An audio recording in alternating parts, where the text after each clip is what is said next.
questions is such a vague type of subject. You can speak because I actually never thought about this. My question to Tawa was, what are the main qualities when looking for a girl? But in this situation, it'll be like... What's up, guys? Welcome back to the channel. Thank you. So right now, I got special guests with me. The best of the bestest. Siba from the venue. Woo, woo, woo. You might also see me in sports. Make sure to come over and, show me your skills. I'm better than you, though. But anyways. And we have... Tawa. Woo! Part of the Newday creative team. And then obviously me, hey, Joel. I'm part of the venue. Yeah. And so basically we're all here chilling whatsoever. And we're actually discussing dinner time. So... What's your dinner special? Yeah. What's your dinner special, guys? Tell me. Do you like lasagna for dinner? Do you like KFC for dinner? Do you like McDonald's for dinner? What do you like? I think I like carbonara. What do you like? What do you like? Jollof rice. Yeah. Jollof rice, man. I like my jollof rice too. I like plantain. I like anything that screams African. This is for me. Okay. Yes.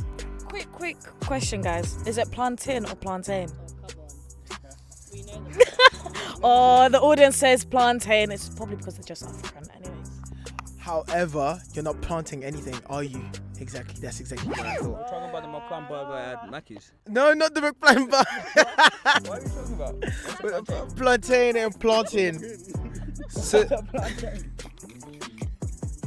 it's absolutely a long day. And tonight we're all gonna be reuniting on stage, doing that venue, backstage pass, everybody out here, even the backup team. Turn the camera. Yeah. And you better be there because tonight's gonna be a big night. Obviously, backstage access. You can get in. Have you got it?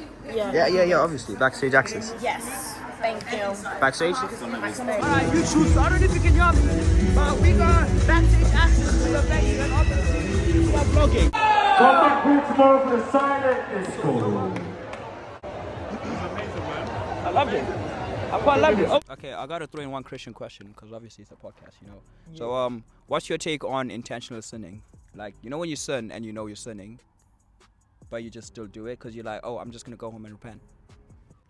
Well, then it makes the repenting not authentic enough or not truthful enough.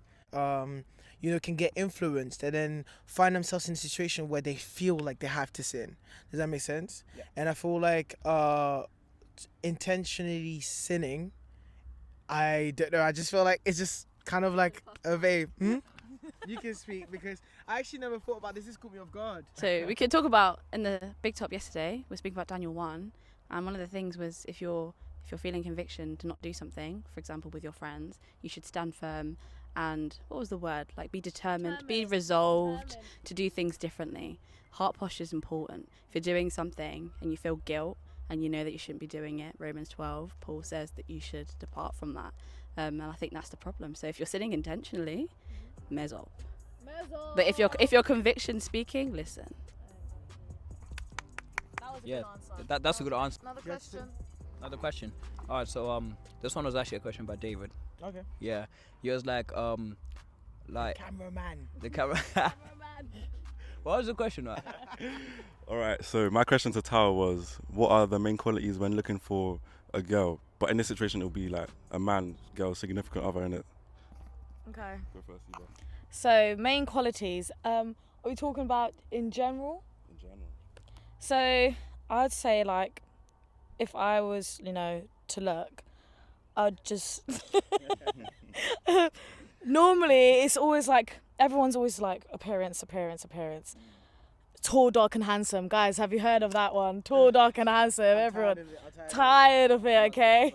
Let's go in deeper. Let's talk about personality. Let's talk about what they like. Are they a man of God? Man of God is the loudest thing ever. Okay. Oh, okay. Yeah. But me personally, There's a yeah. follow-up on the man of God. Do you want to speak next? Do you want to answer that first question first before I do the follow-up? Okay. So I would say obviously the top main three is trust, loyalty, and honesty. I feel like that's very big, especially in our generation.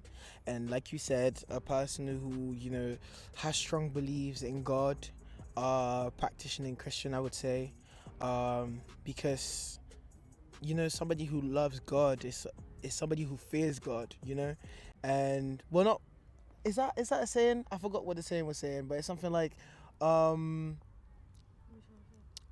can't. There was a saying. You know what? In our next podcast, yeah, I'll come back to it. I'm gonna go do my research. Sometimes it might be hard in the moment, but God always has a bigger picture for you to come and be like, yeah, no, actually, no, I got this. Like, let me get through.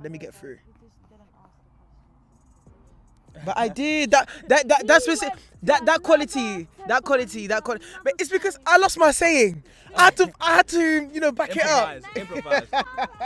All right, yeah. So to follow up on the man of God question, this is a question I asked David after he asked me, because like obviously I was like personality, and then it's like then I asked him like, so what if like let's say you find a girl, person or guy, depending like in your situation, and she's got a good personality or he's got a good personality, you like them, but they're not Christian. Is that like a deal breaker? I don't think it's a deal breaker. For you to even think in the moment to think, oh, that's a deal breaker, that means you're not willing to try.